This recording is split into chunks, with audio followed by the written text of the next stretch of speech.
قل هل يستوي الذين يعلمون والذين لا يعلمون. بسم الله الرحمن الرحيم. الحمد لله رب العالمين والصلاة والسلام على أشرف الأنبياء والمرسلين محمد بن عبد الله الأمين وعلى آله وصحبه أجمعين. رب زدني علما وارزقني فهما رب اشرح لي صدري ويسر لي أمري واحلل عقدة من لساني يفقهوا قولي. Pada pelajaran yang lalu telah kita jelaskan tentang tata cara sholat, bagaimana kita sholat.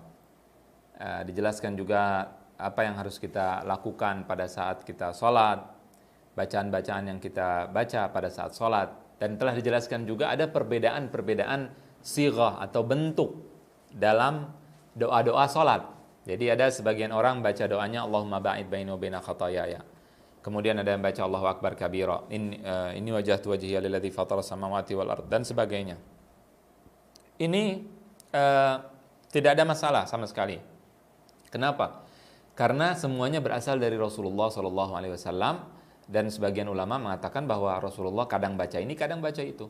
Jadi tidak ada masalah sama sekali. Ya. Dan yang harus dipahami dan diketahui adalah ketika kita membaca doa, sudah lama kita sholat dan kita sudah lama membaca bacaan-bacaan sholat, kita harusnya memiliki keinginan untuk mengetahui, memiliki perhatian untuk tahu arti bacaan sholat tersebut. Kita lihat terjemahan dan kita baca, inni wajhtu misalkan wajhiya lilladzi fataras samawati wal ard.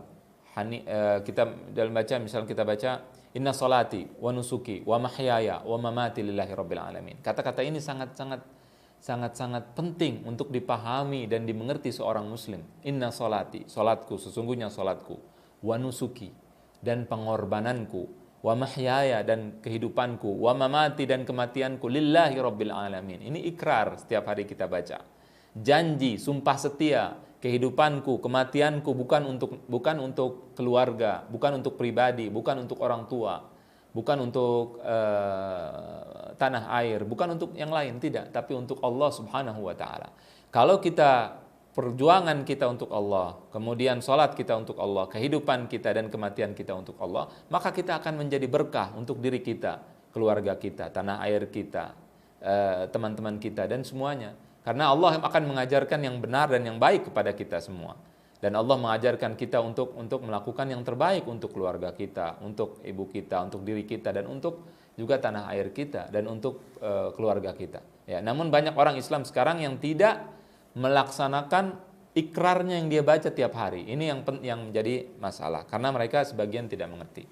Nah, jadi bacaan-bacaan sholat ini sangat penting untuk dihayati, untuk dimengerti, untuk difahami. Oleh karena itu, maka saya sarankan untuk mempelajari dan baca apa maksud daripada bacaan-bacaan sholat yang telah kita baca selama bertahun-tahun. Maka harus kita fahami. Walaupun kalau kita tidak faham, Allah memberikan pahala kepada kita, tidak ada masalah. Allah memberikan pahala kepada kita. Namun sebagai seorang muslim yang akan meningkatkan dan ingin meningkatkan kualitas keislamannya, maka dia sebaiknya memahami dan mengerti apa yang dia baca tentunya. Pembahasan kita kali ini tentang rukun-rukun sholat. Rukun-rukun sholat. Apa artinya rukun? Ini sudah pernah dibahas. Ketika kita bahas rukun Islam, telah kita bahas apa artinya rukun. Ar-ruknu secara bahasa artinya adalah janibus syai'il aqwa, yaitu sesuatu yang paling kuat. Dalam sesuatu yang paling kuat disebut dengan rukun. Kalau secara bahasa, rukun adalah ma yalzamu min adamihil adam. Kalau tidak ada, maka tidak ada. Wa yalzamu min wujudihil wujud. Kalau dia ada, maka ada. Saya contohkan pada saat mempelajari rukun Islam, ketika ada pernikahan, seseorang sudah siap untuk menikah, dia sudah ada mempelai pria sudah ada, kemudian dia sudah mempersiapkan catering, dia sudah mempersiapkan gedung, sudah mempersiapkan penghulu, sudah mempersiapkan semuanya. Semua lengkap, cuma yang tidak ada calon mempelai wanitanya saja tidak ada, belum ada calonnya, dia sudah siap nikah, tanggalnya sudah ditentukan, tamu undangan sudah hadir. Bisa atau tidak dia menikah? Tidak bisa. Jadi harus ada calon mempelai wanita. Kenapa? Karena itu rukun. Kalau tidak ada pernikahan. Kalau ada pernikahan.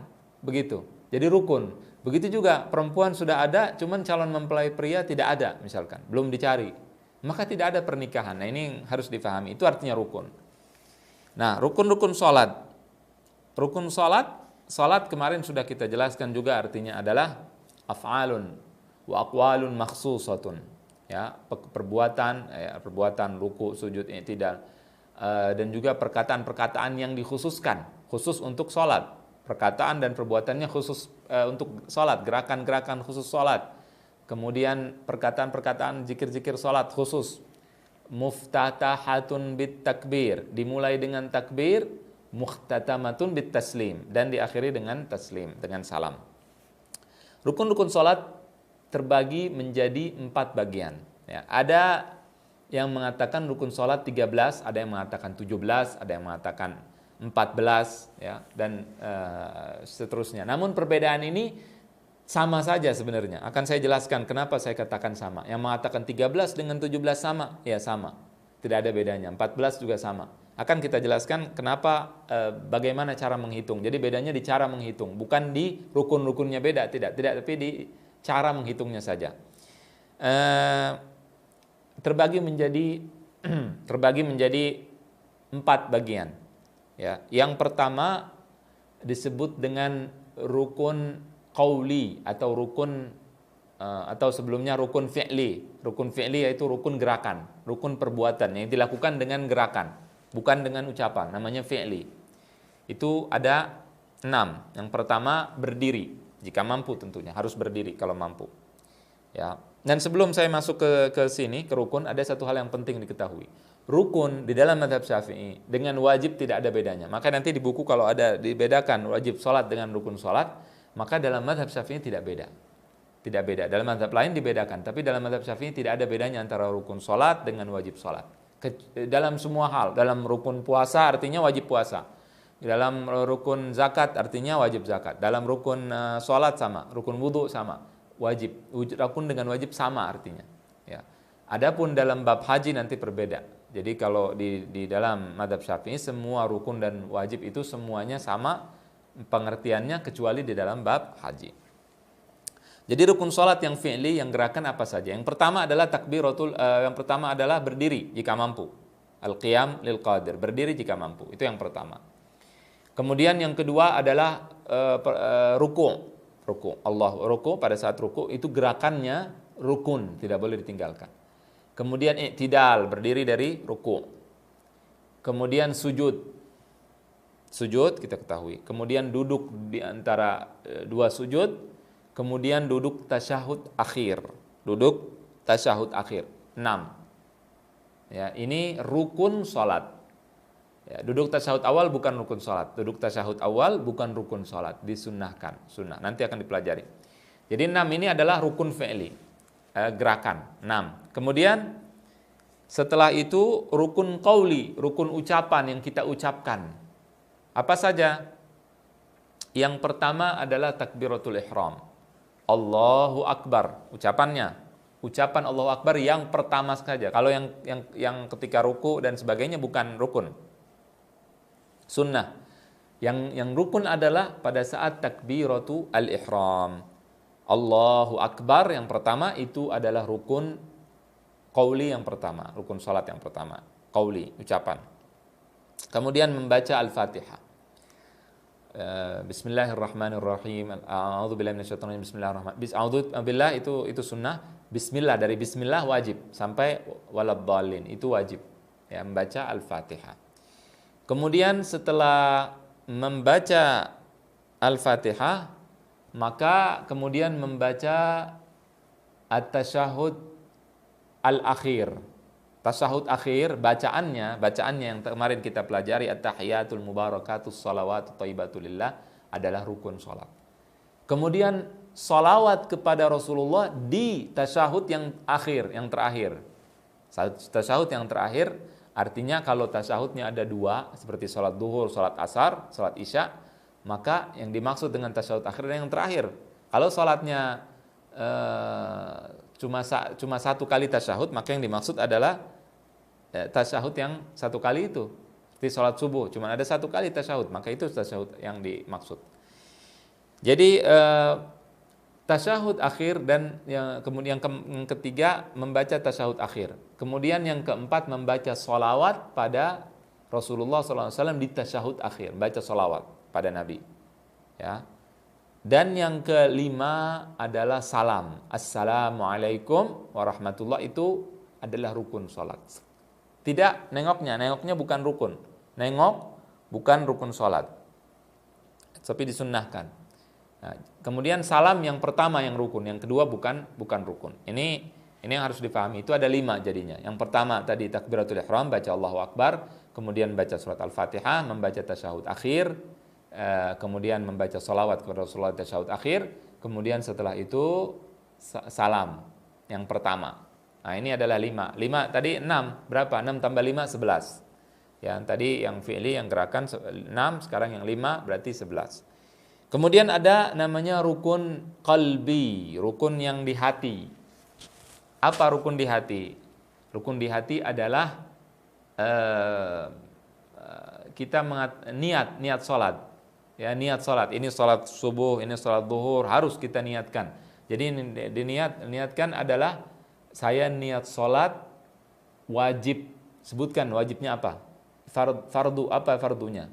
Fardunya subuh atau fardunya zuhur atau fardunya asar atau fardunya isya atau maghrib, itu disebutkan. Jadi saya niat sholat wajib, kemudian sebutkan namanya apa. Nah, itu yang wajib. Di dalam hati tempatnya, tentunya di dalam hati. Ini yang diwajibkan. Ya, jadi termasuk rukun sholat. Jadi niat di dalam hati termasuk rukun sholat. Kemudian yang berikutnya rukun ma'nawi. Dan ini sudah 12. Kemudian berikutnya rukun ma'nawi. Rukun ma'nawi adalah at-tartib atau berurutan. Jadi ketika sholat tidak kita takbir kemudian sujud dulu, baru i'tidal, baru ruku, tidak berurutan, tidak, tapi berurutan sebagaimana yang telah dijelaskan tadi. Nah, maka jika rukun ditinggalkan di sini hukumnya sholatnya batal kalau sengaja. Atau tidak sengaja, sholat batal. Ya, rukun itu harus dikerjakan. Kalau tidak sengaja, maka dia melakukan rukun tersebut. Kalau dia tidak sengaja, kalau sengaja tentunya batal sholatnya. Kalau dia sengaja tidak mau ruku, dia sengaja tidak mau baca Al-Fatihah, tentunya dia batal karena dia tahu bahwa dia meninggalkan rukun. Kalau tidak sengaja, maka dia kerjakan yang dia tinggalkan. Kalau wajib-wajib sholat, di sini ada pembahasan tentang wajib-wajib sholat. Ya, wajib-wajib sholat di sini dalam mazhab Syafi'i wajib sholat tadi yang disebutkan 13. Jadi 13 tadi disebut dengan wajib sholat, disebut dengan rukun sholat. Saya tadi juga setelah menjelaskan, ada yang mengatakan rukun sholat 17, ada yang mengatakan 13, ada yang mengatakan 14. Yang mengatakan 17 menambahkan rukun di setiap gerakan. Rukun namanya tuma'ninah, yaitu sholat dengan tenang, tuma'ninah. Tidak ada perbedaan dengan yang 13. Bagaimana tidak ada perbedaan? Yang 17 mengatakan pertama pertama dia niat, kemudian setelah itu takbiratul ihram, ini urutannya. Ya, kemudian setelah itu dia baca Al-Fatihah. Yang ketiga, kemudian setelah itu dia ruku. Setelah baca Al-Fatihah ruku. Ini kita bicarakan yang wajib sholat saja, yang wajibnya saja, tidak bicara yang sunnah. Ruku. Nah, ruku yang mengatakan 17 menambahkan tuma'ninah. Setelah ruku dia katakan tuma'ninah, rukun yang kelima. Kemudian i'tidal yang keenam. I'tidal berdiri dari setelah ruku. Kemudian tuma'ninah yang ketujuh. Kemudian sujud.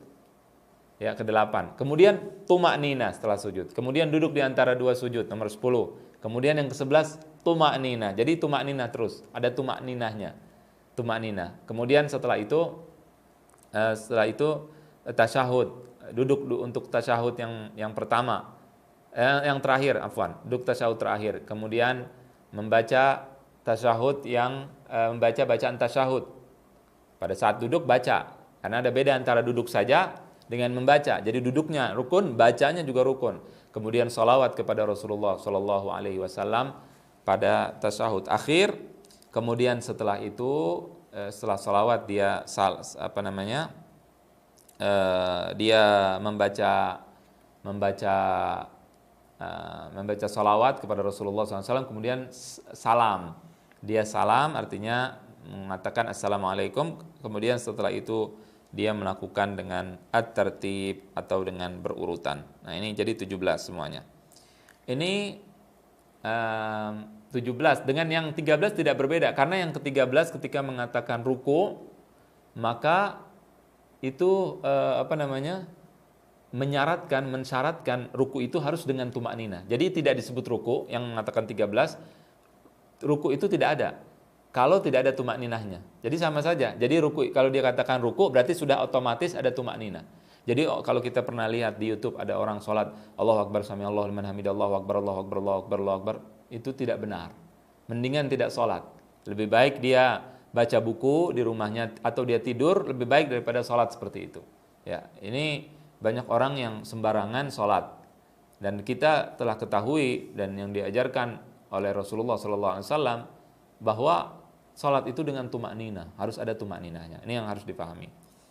Jadi tadi 13 rukun tadi ditambah 4 ya, karena tumakninahnya ditambah setelah ruku, ditambah setelah i'tidal, ditambah setelah sujud, dan ditambah setelah duduk di antara dua sujud. Jadi 13, yang pertama saya katakan sebagian ulama mengatakan rukunnya 13, sebagian mengatakan rukunnya 17 ditambah 4, 13, kemudian ditambah 4 jadi 17. Kemudian ada lagi yang menambahkan, jadi setelah menyebutkan 13 rukun yang pertama tadi saya sebutkan, kemudian dia tambah yang terakhir tumakninah. Jadi tumakninah ditambah sekali untuk mengingatkan. Jadi yang menambahkan tumakninah itu tujuannya untuk mengingatkan bahwa sholat itu harus ada tumakninahnya. Ini yang harus difahami. Nah, jadi wajib-wajib sholat ini bukan wajib. Ya, jadi ini yang dibahas di sini bukanlah yang wajib. Kita baca persatu-satu dan kita jelaskan hukumnya. Wajib-wajib sholat sudah dijelaskan tadi, yang 13 atau 17 tidak ada lagi yang wajib dalam sholat setelah itu. Kemudian yang pertama, seluruh takbir selain takbiratul ihram. Itu sunnah hukumnya, bukan wajib, sunnah dalam mazhab Syafi'i. Kemudian membaca subhana rabbiyal azim juga sunnah. Kemudian sami Allahu liman hamidah sunnah. Di sini di buku disebut wajib, tapi yang benar sunnah. Kemudian membaca Rabbana walakal hamdu sunnah. Kemudian membaca Subhana rabbiyal a'la wa bihamdih, ada tambahan wa bihamdih sebagaimana yang kita jelaskan kemarin dalam mazhab Syafi'i dan mazhab Malik. Imam Ahmad ditanya baca wa bihamdih atau tidak. Imam Ahmad tidak memberikan jawaban yang pasti. Imam Abu Dawud yang meriwayatkan wa bihamdih juga, beliau tidak mengatakan dengan pasti. Aku tidak tahu, artinya mereka tidak memastikan bacaan wa bihamdih tersebut. Namun sebagian ulama, diantaranya seperti saya katakan Ibnu Qudamah dalam kitab Al-Mughni, juga dalam Nihayatul Muhtaj, dikatakan wa bihamdi tidak ada masalah. Jadi yang membaca wa bihamdi boleh, tidak baca wa bihamdi juga tidak ada masalah. Kemudian membaca Rabbighfirli juga sama, tidak wajib. Kemudian duduk untuk tasyahud awal. Nah ini bukan wajib tapi sunnah. Nanti akan dipelajari pada pembahasan sunnah-sunnah salat insyaallah ta'ala. Kemudian membaca tasyahud awal juga sunnah. Jadi kalau kita nanti ketika sholat zuhur misalkan, begitu kita lupa setelah rakaat kedua tidak duduk tasyahud awal, kita bangun ke rakaat ketiga, di sini tidak balik lagi ke duduk tasyahud, tidak usah. Kenapa? Karena kita di sini telah melakukan rukun. Kita telah meninggalkan sunnah. Tinggal sunnah tidak usah balik lagi, karena kita telah melakukan rukun. Jadi dibiarkan saja, nanti kita sujud sahwi. Nanti akan kita jelaskan insyaallah ta'ala tentang sujud sahwi dan sunnah-sunnah salat setelah ini insyaallah. Demikian, mudah-mudahan jelas. Wassallallahu wasallam wa baraka ala nabiyyina Muhammad wa ala alihi wa sahbihi ajma'in. Qul hal yastawi alladhina ya'lamuna wal ladhina la ya'lamun